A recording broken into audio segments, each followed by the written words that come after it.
abra sua Bíblia no livro de Atos dos Apóstolos, lá no capítulo 12. Vamos ler até o versículo número 5.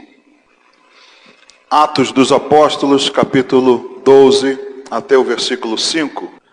Os irmãos acharam Atos, capítulo 12? Vamos ler até o versículo número 5. Por aquele tempo, mandou o rei Herodes prender alguns da igreja para os maltratar, fazendo passar a fio de espada a Tiago, irmão de João. Vendo ser isto agradável aos judeus, prosseguiu, prendendo também a Pedro. E eram os dias dos pães asmos. Tendo-o feito prender, lançou-o no cárcere, entregando-o a 4 escoltas de 4 soldados cada uma para o guardarem, tencionando apresentá-lo ao povo depois da Páscoa.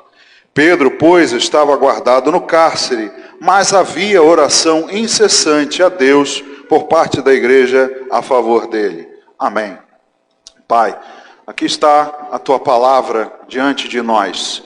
Meu Deus, como nós precisamos dela, porque o Senhor é o único que pode nos dar o alimento espiritual. O Senhor é o único, meu Deus, que pode edificar a nossa vida espiritual. Senhor, não estamos atrás de doutrinas, filosofias de homens, autoajudas, nada disso, mas atrás daquilo que o Espírito Santo vai falar essa noite. E que esse Espírito tenha liberdade entre nós, que ele rompa as barreiras de impedimento, a distração, o cansaço, tudo, meu Deus, que tenta roubar a boa semente. E Pai, te peço que o Senhor use minha vida com graça, com misericórdia, com unção e o poder do Espírito Santo, para que a tua palavra seja pregada nessa noite. Assim, Pai, oramos te agradecendo por tudo, em nome de Jesus. Amém. Amém, irmãos, podem sentar. Queridos, como eu disse, hoje nós vamos meditar um pouco a respeito de oração, um pouco de doutrina, não é? Para nós é aconselhável, é salutar, nós precisamos ouvir algumas coisas. Talvez você fique até um pouco confuso se você não prestar a devida atenção, mas eu te convido nessa noite a meditar comigo, porque há muitos temas que são de difíceis entendimentos se nossos olhos e ouvidos não estiverem totalmente abertos. Lucas disse aqui no início, né, a respeito do nosso culto racional. Nós temos uma razão, nós somos seres racionais, amém? Nós então possuímos inteligência e entendimento, e Deus é o Deus da sabedoria e do entendimento. Então, eu quero convidar aos irmãos nesse momento para nós fazermos essa meditação, análise, que é de extrema importância, principalmente nos dias de hoje. O livro de Atos dos Apóstolos já disse outras vezes, um verdadeiro tratado de oração. Quando você lê o livro de Atos, você percebe que em várias passagens, sempre a igreja, antes de fazer alguma coisa, ou depois de fazer alguma coisa, se reunia para orar. Então o livro de Atos, que marca ali o início da igreja, eles foram dirigidos pelo Espírito Santo, e esse Espírito agia tremendamente na igreja, e ao orar, coisas tremendas também aconteciam. E hoje, por razões diversas, diferentes, a oração se tornou um tabu para muitos. Algo que deveria ser uma bênção, deveria ser, como nós falamos, um alívio, algo que nos traz paz. A oração, o princípio dela é de relacionamento, não é um monólogo, nós conversamos com Deus, abrimos o nosso coração diante dele. Mas por que eu digo que se tornou um tabu? Porque muitas pessoas, principalmente os novos na fé, e eu me coloco, né, como um deles, antes mesmo de ser convertido por Deus, de me render a Cristo, os primeiros grupos de oração, as primeiras reuniões de oração que eu participava, eu tinha pavor de orar. Se alguém me pedisse, ora aí, eu falei, não, pelo amor de Deus, não sei fazer isso. Eu não tinha ainda me rendido ao Senhor. E isso acaba contaminando as pessoas. Muitos acreditam que oração existe uma fórmula, existe um jeito, né? Então muitos, para eles é um impedimento, um tabu, porque acreditam que não sabem dizer as palavras corretas, que acreditam que vão falar errado, que não têm às vezes uma boa dicção, uma boa impostação de voz, vários problemas, né? Acreditam inclusive que da maneira que oramos, ou o que dizemos, isso tem alguma influência na oração. Acabou se gerando, criando uma espécie de cristãos, daqueles que gostam de procurar os irmãos, né? Aqueles que, principalmente aqueles, algumas correntes, algumas denominações, que sempre no final da oração tem uma revelação. Aí a pessoa quer saber o seu futuro, vai a essa pessoa, né, que ora, e aí diz assim, o irmão viu alguma coisa, nem está muito preocupado com a oração, está mais preocupado com o que o irmão viu, para que revele ali para ele a vontade, o desejo de Deus, o seu futuro, como se fosse uma cartomante evangélica.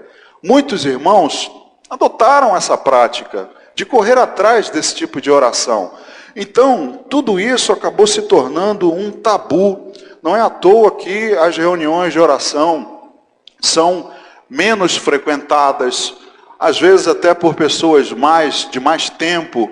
Quando nós nos reunimos para orar, fica aquele silêncio, né? Ninguém se manifesta.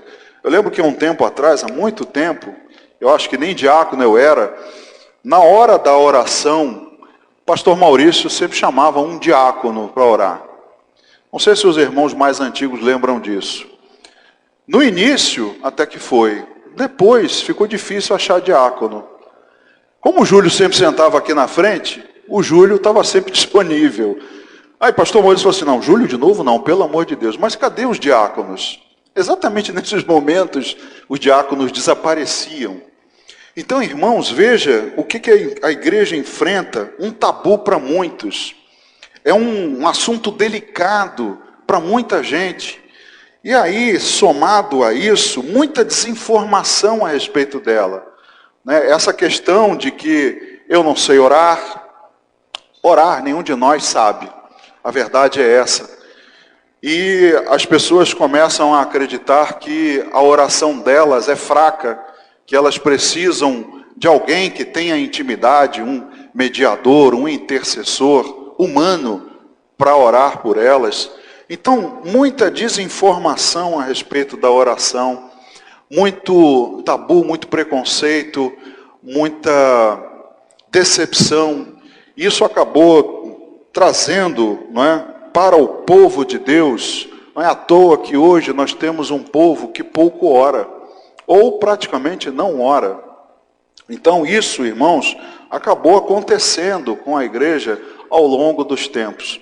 E em tempos de crise profunda, é quando nós mais devemos orar.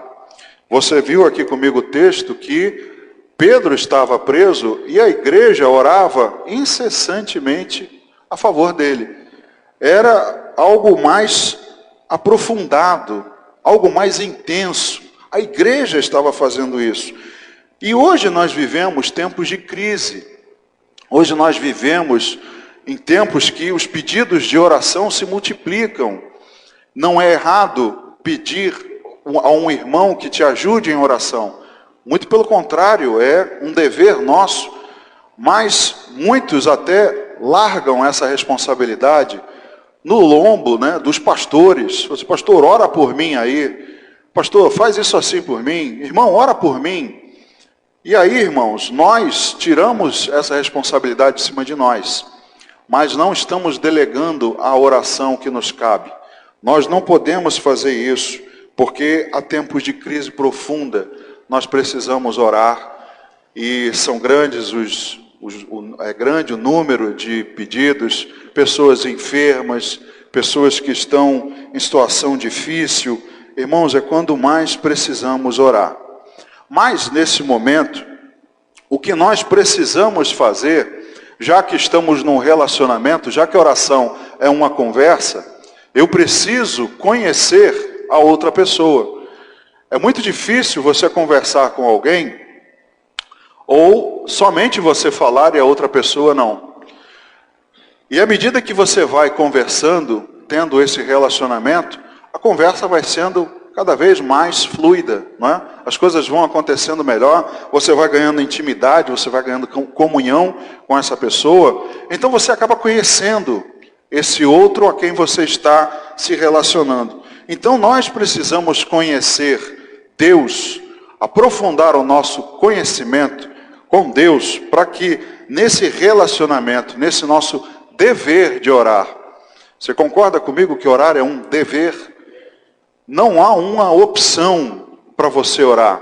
Assim, irmão, estou com um problema aí, queria que vocês orassem. Eu vou pensar, depois eu te digo, depois eu decido. Irmãos, isso não cabe para nós, você não tem opção, é um dever para você. Olha só de maneira rápida o que está no Evangelho segundo Lucas, no capítulo 18, quando Jesus exatamente diz a respeito do dever de orar sempre e nunca esmorecer. Lucas 18, versículo 1. Disse-lhe Jesus uma parábola sobre o dever. Não é sobre a opção, não é sobre a escolha. Você não tem essa escolha, você tem um dever de orar sempre e nunca esmorecer. Olha o que é colocado aqui no Evangelho de Lucas. Há um dever para cada um de nós. De primeiro, orar sempre e nunca esmorecer. Então nós temos um dever e temos alguém com quem nos relacionamos nessa oração. Então a gente precisa entender um pouco do caráter de Deus em primeiro lugar. Por isso que eu disse que hoje nós vamos ver um pouco de doutrina, porque nós precisamos, irmãos, trazer um pouco para a mesa todos esses conceitos, para que a gente não se perca nesse momento de crise profunda, para que a gente não entre em crise no nosso dever de orar. Primeiro, eu preciso conhecer o caráter de Deus. O caráter, como a palavra diz, é o que nos caracteriza. É o que grava, é o que está gravado em você. E veja, Deus, ele na palavra, na Bíblia, tem muitos nomes.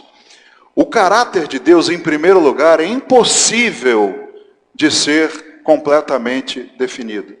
É impossível de você conhecer o caráter de Deus por completo.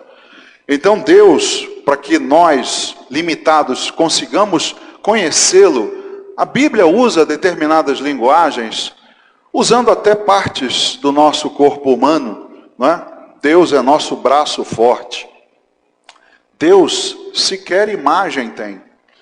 Deus não é um braço, mas para que você, humano, entenda um pouco do caráter de Deus, a Bíblia coloca Deus como um braço forte. Ele é o cabeça. Então, são palavras usadas. Deus é nosso baluarte, Deus é nosso escudo, Deus é nosso refúgio. Sempre coisas são colocadas para o nosso nível, para que a gente tenha uma pequena noção do que é o caráter de Deus. Então, é o que caracteriza Deus, e é impossível de definir todo o caráter dele por apenas uma ou duas palavras. Alguns de nós, eu tenho certeza que você conhece alguém que você conseguiria definir em uma palavra, não conseguiria? Por exemplo, Pastor Manuel, chato. Pronto. Para você uma palavra basta. Fulano de tal, arrogante. Pronto, definiu. Você com uma palavra consegue definir o sujeito. Mas Deus, não consigo. Se Ele é infinito, ainda que eu diga todas as coisas que eu conheço, que estão no meu nível, eu não vou conseguir definir o caráter de Deus. Então, em primeiro lugar, é impossível conhecer, por causa da sua infinitude, o seu caráter por completo. Mas Deus nos deu algumas características dele, alguns atributos, que a gente consegue visualizar, a gente consegue conhecer. Ele permitiu que nós conhecêssemos dele algumas coisas do seu caráter. Então, nós precisamos entender que coisas são essas. elas estão disponíveis e algumas são até a base do relacionamento com Deus. Algumas, inclusive, ele partilhou conosco. Você já ouviu falar dos atributos de Deus? Por exemplo, Deus compartilhou ou partilhou conosco dos seus atributos. Deus é amor. Você consegue amar? Claro.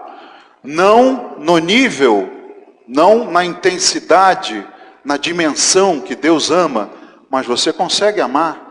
Deus é justiça. Você tem senso de justiça? Tem. Não no nível e na amplitude de Deus, mas você também consegue ter o senso de justiça. A sabedoria, Deus é o mais sábio de todos. Não tem sabedoria que se iguale à de Deus. E nós também conhecemos, nós podemos adquirir sabedoria. Claro que não chegamos nem perto da sabedoria de Deus. Mas essas coisas que mostram os atributos, as qualidades de Deus, que Ele partilhou conosco, nós conseguimos entender. Mas algumas, Ele não partilhou conosco. São os atributos dEle, as características dEle, que Ele não nos concedeu. E nós, apesar disso, não quer dizer que somos insignificantes diante dEle.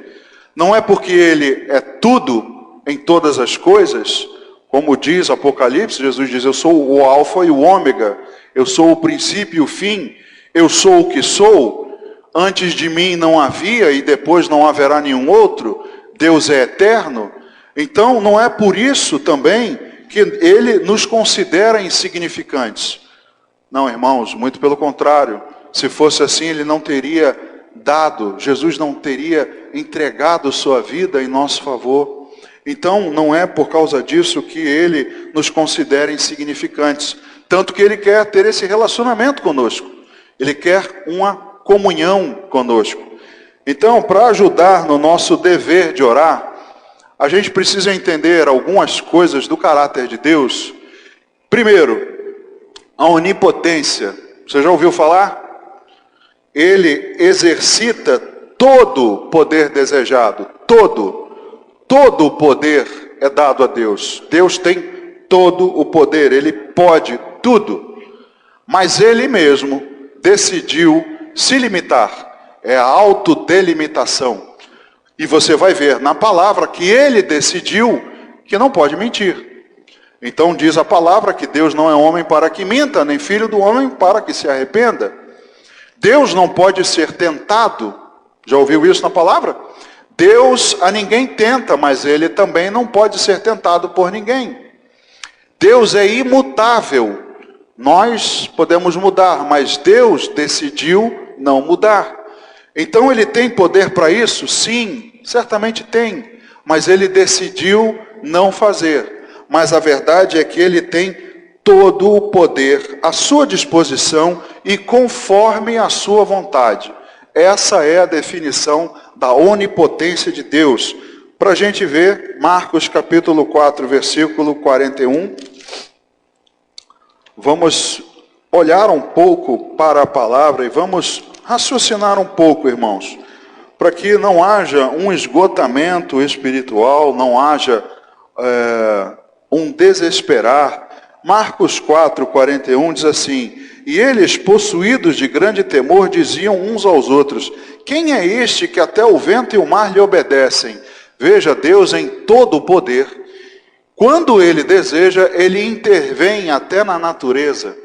Jesus fez com que os ventos e o mar lhe obedecessem. A natureza está sujeita nas mãos de Deus, conforme a sua vontade. Ele tem poder para isso. Provérbios, capítulo 21, versículo 1. Provérbios, capítulo 21, versículo 1. Diz assim, como ribeiros de águas, assim é o coração do rei na mão do Senhor. Este, segundo o seu querer, o inclina. Deus tem poder também para intervir na sua criação, no homem.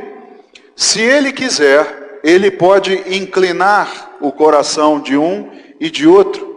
Deus tem poder na natureza, na sua criação, em nós, como diz aqui em Provérbios. Ele, o coração do rei, na mão de Deus, ele o inclina, se ele quiser, para onde ele quiser. E no primeiro livro de Crônicas, no capítulo 29, no versículo 12, primeiro livro de Crônicas, 29, 12. Riquezas e glória vêm de ti. Tu dominas sobre tudo. Na tua mão há força e poder. Contigo está o engrandecer e a tudo dar força. Deus então tem todo o poder. Por isso nós oramos, Senhor, não há impossíveis para ti. Não importa se é medicina, se é advocacia, seja lá o que for, Deus criou tudo. Então tudo Ele pode, tudo está ao alcance dEle, porque tudo Ele domina. Então esse é dos princípios basilares, irmãos, do conhecimento de Deus, a sua onipotência. Isso não se discute. Não há nenhuma doutrina hoje em teologia que questione que Deus não é onipotente. Se tem, é anátema, porque teólogos, não é? Cristãos, meio evangélico, todos concordam na onipotência de Deus. Segundo, que os irmãos também conhecem, a onipresença de Deus. No Salmo 139, no versículo 10, veja só o que diz. Até o versículo 10 os irmãos podem ler, né? Vamos ler do 8 ao 10. Se subo aos céus, lá estás. Se faço a minha cama no mais profundo abismo, lá estás também. Se tomo as asas da alvorada e me detenho nos confins dos mares, ainda lá me haverá de guiar a tua mão e a tua destra me susterá. Segundo princípio básico de Deus, do caráter de Deus, a sua onipresença. Deus está em todos os lugares. Deus não é limitado por espaço e tempo. Isso significa que no nosso dever de orar, eu posso fazer isso em qualquer lugar. No alto do Himalaia ou nas fossas marianas, Deus estará lá comigo, ouvindo o meu clamor.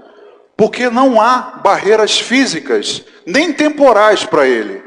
Ele é onipresente. Está em todos os lugares ao mesmo tempo. Isso também não se discute. Último dos vários, não é? Mas para a gente ilustrar esses três, por último, a onisciência. Olhe lá na primeira carta do apóstolo João, no capítulo 3, versículo 20. Olha só o que diz. Pois, se o nosso coração nos acusar, certamente Deus é maior do que o nosso coração e conhece todas as coisas. Deus conhece algumas, Deus conhece todas as coisas. Ezequiel, capítulo 11, versículo 5. Irmãos, esses são pouquíssimos exemplos, tá? Da onisciência, da onipresença, mas há vários. Deixa eu me achar aqui. Ezequiel, capítulo 11, versículo 5. Diz assim: Caiu, pois, sobre mim o Espírito do Senhor e disse-me, fala, assim diz o Senhor, assim tendes dito, ó casa de Israel, porque quanto às coisas que vos surgem à mente, eu as conheço. Deus é onisciente a ponto de saber as coisas que nos vêm à mente. Deus tem todo o conhecimento, Ele conhece todas as coisas, como Ele não está limitado a presente, passado, futuro, Deus conhece todas as coisas e não está limitado a tempo, as vê todas da mesma maneira. E ainda por cima, aqui em Ezequiel 11:5, ele diz que até os nossos pensamentos, o que surge à nossa mente, Deus conhece, porque Ele é onisciente. Ele tem todo o conhecimento. E por último, Isaías capítulo 46, versículo 9 ao 11. Lembrai-vos das coisas passadas, da antiguidade, que eu sou Deus e não há outro. Eu sou Deus e não há outro semelhante a mim, que desde o princípio anuncio o que há de acontecer, e desde a antiguidade as coisas que ainda não sucederam, que digo, o meu conselho permanecerá de pé, farei toda a minha vontade, que chamo a ave de rapina desde o Oriente, e de uma terra longínqua o homem do meu conselho. Eu o disse, eu também o cumprirei, tomei este propósito, também o executarei. Veja o que o profeta Isaías fala, Deus diz a ele, e ele diz que desde o princípio ele anuncia o que há de acontecer. Então ele conhece as coisas que estão por vir. Ele conhece o futuro. Nada, Deus é pego de surpresa. Deus conhece todas as coisas e diz as coisas que ainda não sucederam. E diz ainda, o meu conselho permanecerá de pé, farei toda a minha vontade. Então veja, irmãos, que nós precisamos conhecer a respeito do caráter de Deus, desse que nós relacionamos e a quem nós dirigimos a nossa oração. Nós vimos que Deus, então, é soberano. O princípio de soberania é, ele tem autoridade sobre tudo, todo o resto. Ele é soberano sobre todas as coisas. Ele tem uma vontade, ele a executa, ele sabe todas as coisas, ele tem todo o poder e ele está em todo lugar. Coisas simples que nós deveríamos já conhecer de Deus e ser indiscutível para nós. Sabemos então que Deus é soberano, ele tem autoridade sobre todas as coisas e a sua vontade, por consequência, está acima de todo o resto. Se ele é soberano, a sua vontade está acima de todos. Veja, irmãos, alguém que tem todo o poder, todo o conhecimento, está em todo lugar, diz que tem uma vontade, ela está acima de todos, e a sua vontade executará. Isso já nos mostra algumas coisas a respeito da oração. Deus tem uma vontade soberana. Deus tem os seus caminhos, tem os seus próprios planos, nós até louvamos, né? Tens os teus caminhos, tens teus próprios planos. Irmãos, quando nós pensamos a respeito do nosso dever de oração, sabendo disso, já do caráter de Deus, essa pouquinha coisa que nós falamos aqui em pouquíssimos minutos, nos vem a pergunta, sua vontade então pode mudar? Eu posso mudar a vontade de Deus? Talvez você, nesse momento, tenha respondido, sim, eu posso mudar a vontade de Deus. Irmãos, eu te pergunto, né? Vamos analisar a palavra, vamos meditar sobre esse assunto. Jesus, quando nos ensinou a orar, vamos voltar lá ao Evangelho de Mateus, no capítulo 6, vamos olhar para a palavra de Deus, Mateus 6, no versículo 10. Veja só o que Jesus nos ensina na oração dominical. O Pai Nosso, Jesus nos diz assim, no versículo 10, venha o teu reino, que mais ele diz? Faça-se a minha vontade, e de vez em quando faça a sua. Ele diz, faça-se a tua vontade, assim na terra como no céu. Jesus, quando nos ensinou a orar, ele disse que a vontade de Deus será feita. Faça-se a tua vontade, seja na terra, seja no céu. Voltando, Deus tem todo o poder, Deus tem todo o conhecimento, Deus está em todo lugar e Ele tem uma vontade, e a vontade dele está acima da sua, de qualquer um. Deus é soberano. Então eu digo para você, pergunta aos irmãos mais uma vez, sua vontade pode mudar? Quando nós oramos, sua vontade pode mudar? O que quer que eu faça, diga ou dê, pode mudar a vontade de Deus? Até aqui nós vimos e chegamos à conclusão que Ele sabe tudo. O que eu posso fazer para Deus mudar de ideia? Quando você muda de ideia, Normalmente é quando acontece o seguinte: você tem uma decisão tomada, e aí chega alguém para você e pondera alguma coisa. Não, pastor Paulo, olha só, estive pensando naquele negócio que o senhor falou. Pastor, olha só, pode acontecer isso, isso e isso. Aí o pastor Paulo disse assim: rapaz, não é que você tem razão? Eu não tinha pensado nisso, isso é sério. Tem razão. Aquele negócio fica na cabeça dele e ele decide mudar. Mas, se Deus sabe de tudo, tem alguma coisa que eu posso dizer a ele, que ele diga assim: olha, você falou um negócio que eu não sabia, rapaz. Tem alguma coisa que eu possa fazer para Deus, para que ele mude de ideia? Posso chantageá-lo? Posso oferecer sacrifícios? Subir escadaria? Acender vela? Sei lá mais o que você quiser imaginar. Isso pode mudar a vontade de Deus? Amados, veja o que está lá no livro de Números, no capítulo 23, versículo 19. Coisas que os irmãos, nós, temos que meditar, porque nós temos esse dever de orar. E como eu disse, muitos de nós se frustram, muitos de nós estão esgotados. Números 23, versículo 19, diz assim: Deus não é homem para que minta, nem filho do homem para que se arrependa. Porventura, tendo ele prometido, não o fará? Ou tendo falado, não o cumprirá? Deus disse e a palavra dele diz. Se ele disse, ele não vai fazer? Então, irmãos, será que o que eu diga, será que eu consigo mudar essa vontade de Deus? Acredite, tem muitas pessoas, muitas correntes cristãs que oram acreditando que podem mudar a vontade de Deus. Mas Deus tem a sua vontade. Faça-se a sua vontade, assim na terra como no céu. E é por isso que nós nos perguntamos: meu Deus, por que isso aconteceu? Meu Deus, por que eu orei e não aconteceu?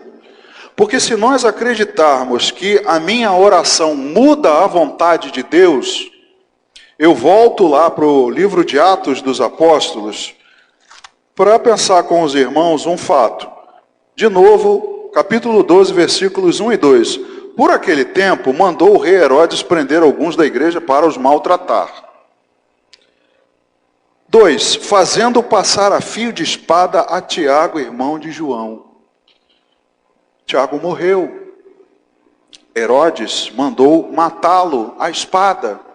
E aí eu te pergunto, se nossa oração pode mudar a vontade de Deus, então a igreja orou pouco. Pensa nisso. Se a minha oração, se a intensidade da minha oração, se o volume da minha oração pode mudar a vontade de Deus, então aqui é uma prova de que a igreja orou pouco por Tiago. Porque Tiago foi morto. Estevão foi morto e tantos outros morreram. E aí, irmãos, como eu disse, há uma frustração, há um esgotamento. Porque as teologias da prosperidade que aparecem por aí, prometem a você, primeiro prometem que você, dizem, ensinam que você não pode orar, Senhor, se for da tua vontade, meu Deus, se for da... Eles dizem, não, você não pode orar assim, não, é da vontade de Deus. Peça, determine, decrete que Deus vai fazer para você. Claro que Deus quer curar, claro que Deus quer te dar. E aí, irmãos, não acontece. E a frustração sobra para quem? Sobra para você, que orou pelo enfermo, que orou pelo emprego, que orou por isso, orou por aquilo, e não aconteceu. É jogado nas suas costas a culpa da falta de fé. E aí, é por isso que alguns acreditam, então eu não sei orar como deveria. Então eu vou pedir a alguém. Vou lá alguém, vou ao pastor, vou ao fulano, vou àquela irmãzinha, porque talvez ele saiba orar melhor do que eu. Enquanto não entendem que Deus tem uma vontade soberana, queridos. E não adianta que nós não mudamos a vontade de Deus. Porque Ele conhece todas as coisas, Ele sabe todas as coisas. Então não pode haver uma frustração em nós. Nós não podemos acreditar que nós não oramos o suficiente e aí deixou de acontecer o que eu queria. Nós não podemos entrar nessa doutrina. Nós precisamos conhecer, entender que a vontade de Deus é boa. Se a vontade dele é boa, é assim que diz, Romanos 8:28, nós cansamos de mencionar aqui, todas as coisas cooperam para o bem daqueles que amam a Deus, aqueles que são chamados segundo o seu propósito. E em Romanos capítulo 12, versículo 2, um pouquinho à frente, diz o seguinte, Romanos 12, 2, e não vos conformeis com este século, mas transformai-vos pela renovação da vossa mente, para que experimenteis qual seja a boa, agradável e perfeita vontade de Deus. Para que eu entenda qual é a boa, perfeita e agradável vontade de Deus, a minha mente tem que haver uma renovação da minha mente. Nós precisamos então conhecer esse Deus que não se dobra, conhecer esse Deus que não adianta, se for do seu desígnio, sua vontade, ele não muda. Irmãos, se vocês discordam de mim, eu proponho a vocês o seguinte, um exercício de fé. Saia daqui e conclame uma reunião de oração, uma corrente de oração. Você e todo o planeta dobrem os seus joelhos durante toda a noite. Com o seguinte propósito, Senhor, amanhã de manhã o sol não vai nascer. Fica a noite orando, você e todo mundo. Se o sol nascer, irmão, o que aconteceu? Foi você que falhou? A sua fé falhou? A corrente foi pequena? Não foi possível. Todo o planeta, foi só metade do planeta. Se fosse o planeta inteiro, o sol não nasceria. Amados, há uma vontade de Deus soberana nas coisas. Isso nós precisamos entender. É necessário cuidado para não ferirmos os princípios básicos do caráter de Deus. Deus é onipotente, onisciente, onipresente. Deus tem sua vontade, é soberano. E não é a minha vontade, não é o meu esforço. Porque aí nós colocamos a oração como uma troca, como uma chantagem. Deus não se rende a chantagens. Não adianta que Deus, se for a sua vontade, não se vai cumprir. Então, quando nós nos colocamos nessa situação, nós temos que pensar, teria Abraão provado a Deus sua fé? Será que Deus pediu a Abraão Isaque para que Deus visse se Abraão tinha fé ou não? Pô, Abraão, para aí, agora eu vi, eu não sabia. Olha, Abraão, você me provou, eu não sabia. Ué, mas aí eu vou ferir o princípio da onisciência. Será que teria Moisés apresentado algum fato novo para Deus, quando Deus volta atrás, que ele ia exterminar o povo e fazer de Moisés uma outra nação? E Moisés coloca ali diante de Deus, pondera, e Deus se detém, não é? Deus não elimina o povo. Ora, Moisés teria apresentado algum fato novo para Deus, para que Deus tenha mudado de ideia, irmãos? Para pensar comigo nessas coisas. O problema é que uma palavra no hebraico podia significar várias coisas. E aí quando nós olhamos para a Bíblia e vemos passagens como Gênesis capítulo 6, versículos 5 e 6, viu o Senhor que a maldade do homem se havia multiplicado na terra e que era continuamente mal todo o desígnio do seu coração. Então se arrependeu o Senhor de ter feito o homem na terra e isso lhe pesou o coração. Deus se arrependeu? Se nós lemos agora há pouco, Deus não é homem que minta, nem filho do homem para que se arrependa. Ora, se numa passagem eu vejo que Deus não se arrepende, na outra eu vejo que Deus se arrepende, se ele se arrependeu é porque ele fez algo que depois ele soube que não deu certo, que não daria certo. Então, irmãos, essa palavra do se arrependeu também poderia ser se entristeceu, porque o fato de Deus saber que nós vamos cair, nós vamos pecar, não tira dele a tristeza. Mais uma vez eu digo, Deus é onisciente, Deus sabe de tudo. Porque se eu entrar nessa doutrina, eu começo a achar que eu sou fraco, que Deus não me ouve, que eu não sou digno, não sou merecedor, que eu não consigo alcançar o seu favor. Irmãos, como eu disse para vocês aqui antes do culto, nós estávamos hiper esperançosos da recuperação do meu amado pastor Guilherme. Estávamos contentes, já esperando os dias de melhora consecutivas. Em breve teremos o pastor de volta e vamos, juntos nos alegrar, glorificar a Deus. Ele faleceu. Aí eu te pergunto, foi culpa da oração? Porque irmãos aqui oraram, lá na igreja dele, em várias igrejas por onde ele passou 43 anos trabalhando como pastor. Falhou a oração, irmãos? Foi culpa nossa? Foi fraqueza da nossa fé? Não. Foi a vontade soberana de Deus. Então Deus tem uma vontade que se cumpre. Um princípio básico de interpretação, irmãos, eu posso não saber o que é tal coisa, mas sei que tal coisa não é isso. Eu posso não saber que isso daqui é um jato. Você olha, se é um jato, eu sei que... Olha, eu não sei se é, mas eu sei que... Eu posso não saber o que é, mas eu sei que jato não é. Porque eu estou vendo aqui uma cadeira na minha frente. Então o princípio da interpretação olha, eu posso não saber o que isso significa. A sua oração não foi atendida, a pessoa partiu, aquilo não aconteceu. Eu posso não saber explicar a você. Mas uma coisa eu sei. Não foi por fraqueza da sua oração. Não foi por falha de fé. Porque eu sei que Deus tem sua vontade. Isso eu sei. Isso eu conheço. Então eu posso afirmar tal coisa. Então, irmãos, é um princípio básico de interpretação. Lembre disso. Eu posso não saber o que isso é. Mas eu sei que isso não é tal coisa. Então não é fraqueza de fé. Não é que Deus não ouviu, não é indignidade sua diante de Deus. Definitivamente não é. E aí até agora que você me ouviu, já encerrando, mais 1 hora eu termino, vem a pergunta, por que então orar, pastor?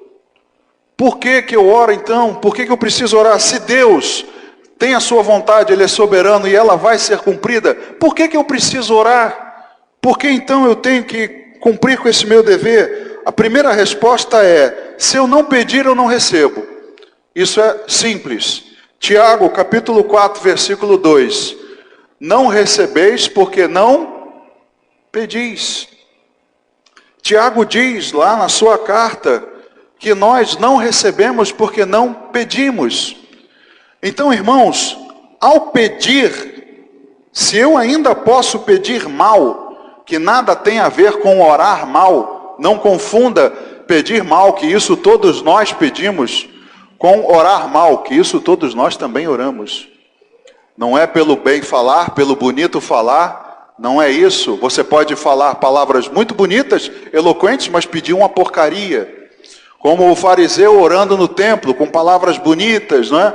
Mas estava pedindo uma porcaria, a sua oração não passou do teto. Então, irmãos, nós pedimos mal, mas se eu não pedir, eu não recebo. Apesar disso, Jesus disse que Deus já sabe o que eu vou pedir. Não foi isso que ele disse? Deus já sabe aquilo que ides pedir. Você não tem que abrir a sua boca. Mateus capítulo 6, versículos 7 e 8. Coloque aí. E orando, não useis de vãs repetições como gentios, porque presumem que pelo seu muito falar serão ouvidos. Não vos assemelheis, pois, a eles, porque Deus, o vosso Pai, sabe o de que tendes necessidade antes do que lhe peçais. Então, Deus já sabe o que eu vou pedir. Claro, em consonância, concordando com o princípio da onisciência. Se Deus sabe o que eu vou pedir, se Deus vai cumprir a sua vontade, mas ainda assim eu tenho um dever de orar, é porque Ele quer relacionamento. Ele quer se relacionar conosco. Irmãos, um Deus que é infinito, que eu não consigo definir, Ele quer se relacionar comigo, que sou finito, e diante dele, desprezível. Mas Deus quer relacionamento conosco. Jeremias 33:3, invoca-me e te responderei, anunciar-te-ei coisas grandes e ocultas que não sabes. Olha como Deus quer relacionamento. Deus quer falar conosco, quer revelar coisas para nós, mas Ele é infinito. Deus é grande, Deus é onipotente, onisciente, mas a única coisa que Ele quer não é apenas confiança, Ele quer relacionamento. Então Deus, com todos os seus atributos, Ele permitiu, irmãos, que nós nos envolvêssemos nas obras do reino através da oração. Olha que privilégio nós temos. Ele tem a sua vontade. Ele não precisa de mim. Ele tem todo o poder. Ele é infinito. Mas Ele me deu o privilégio de que eu participe nas obras do reino através das nossas orações, das minhas orações. Porque se Pedro, preso, se a igreja não orasse, como Tiago diz, vocês não pedem, então não recebem. Se a igreja não orasse, você acredita que Pedro teria sido libertado? Irmãos, para pensar. Deus quer um relacionamento, mas Deus é onisciente, tem a sua vontade. Mas nós podemos ser ativos nas coisas do reino. Nós podemos nos envolver. Deus permitiu o nosso envolvimento nas coisas eternas, através da oração. Então, quanto mais eu me envolvo no reino, mais peço o que Ele quer. É assim que funciona. Quanto mais eu me relaciono com Ele, mais eu conheço Ele, mais eu peço o que Ele quer. Vou dar um exemplo rápido. Se você, seu cônjuge, vai comprar, né? Vou pegar o exemplo aqui, a Cris e o André. Aniversário do André, Cris vai comprar um presente para ele. Vai comprar lá uma bermuda. Aí o vendedor aparece lá com a bermuda lá. Aí a Cris olha assim, olha, o André não gosta disso não. Eu sei bem qual é o tipo de bermuda que agrada. Eu conheço ele. Aquela ali ele vai gostar. Eu conheço. Então eu começo a entender a vontade daquele com quem eu tenho intimidade e comunhão, daquele com quem eu me relaciono. Então eu preciso um envolvimento cada vez maior. E aí nada abala a minha confiança, porque eu não posso deixar de pedir. Não pode me abalar a ponto de não pedir mais. Se Deus tem uma vontade, a igreja podia pensar assim, rapaz, poxa, Herodes matou Tiago, e olha, já era para Pedro, não vou nem orar, vamos deixar de lado, vamos dormir. Não, a igreja não fez isso. Apesar de saber que Tiago havia morrido, a igreja incessantemente orou. Eu não posso deixar de orar, porque nada abala a minha confiança nele, porque eu sei que a vontade dele é boa. Eu sei que a vontade dele se cumpre. Eu sei que todas as coisas cooperam para o meu bem. Eu conheço ao meu Deus. Então, se fosse assim, a igreja não orava mais. Não é porque eu sei que Deus tem sua vontade que eu vou orar como se eu não fosse um indivíduo, como se Ele não tivesse me dado razão, como nós falamos aqui no início. Você é uma pessoa, Deus te deu um caráter, uma personalidade. Se Deus quisesse esse relacionamento conosco, Ele não nos teria criado assim. Então, não é porque Ele tem a sua vontade que eu vou orar simplesmente assim, Senhor, faz a tua vontade aí. Não seria mais fácil para nós? Vamos orar. Tem um irmão enfermo. Senhor, faz a tua vontade. Se for para levar, leva. Se for para curar, cura. Mas faz a tua vontade aí, Senhor. Oramos, não é? Se o pensamento for assim, oramos. E também, se for o pensamento de que eu mudo a oração, mudo a vontade de Deus através da minha oração, se partir, como é que eu fico? Vêm as dúvidas, vêm as frustrações. Então, irmãos, mesmo sabendo da sua soberana vontade, vamos colocar diante dele as nossas, como Jesus fez. Para encerrar, Mateus 26, versículo 39. Mateus 26, 39. Olha só como Jesus orou. Adiantando-se um pouco, prostrou-se sobre o seu rosto, orando e dizendo, meu Pai, faz a tua vontade. Foi assim que ele orou? Jesus disse, meu Pai, se possível, passa de mim esse cálice. Todavia, não seja como eu quero, e sim como tu queres. Jesus, irmãos, é um exemplo para nós em tudo. Se Jesus, quando orou, manifestou a sua vontade, eu preciso manifestar a minha também na oração. Eu preciso colocar diante de Deus a minha oração, porque Ele é um bom Pai, que sabe dar boas coisas aos seus filhos. Mas eu não posso fazer uma negligenciando a outra. Eu tenho que orar, eu tenho que colocar diante de Deus as minhas petições, fazê-las conhecidas, mas reconhecendo que Deus é soberano. Deus tem a sua vontade. E se Ele decidir de outra maneira, para nós resta o amém. Amém, Senhor. Assim o Senhor fez, então a nossa confiança nele só pode aumentar. Não deixe que essas doutrinas que permeiam a igreja minem a sua fé, a sua vontade de orar, o seu conhecimento com Deus. Continue conhecendo o Senhor, cumpra o seu dever de orar, mas conheça o caráter daquele a quem a oração é dirigida. Amém? Vamos ficar de pé? Pai, obrigado, meu Deus, por este culto. Obrigado, Senhor, pela Tua palavra. E, meu Deus, nós reconhecemos que o Senhor é todo-poderoso, que o Senhor tem as Suas vontades, que a Sua vontade se cumpre, meu Deus. E, Pai, nós precisamos ter consciência disso para que não haja um desgaste, não haja um desânimo, frustração no meio do Teu povo. Não podemos nos deixar levar pelas doutrinas que são criadas por aí, que a minha fé, a minha oração, ou qualquer coisa que eu faça, pode dobrar o Senhor, pode fazer com que o Senhor mude. Oh meu Deus, assim, as coisas da vida estariam ao sabor das nossas vontades, estariam ao sabor, meu Deus, das nossas orações simplesmente. O mundo não é guiado pelas orações, mas pela Tua vontade. Mas o Senhor nos deu o privilégio de orar, de colocar nas Tuas mãos, porque sem ela, as coisas podem não acontecer.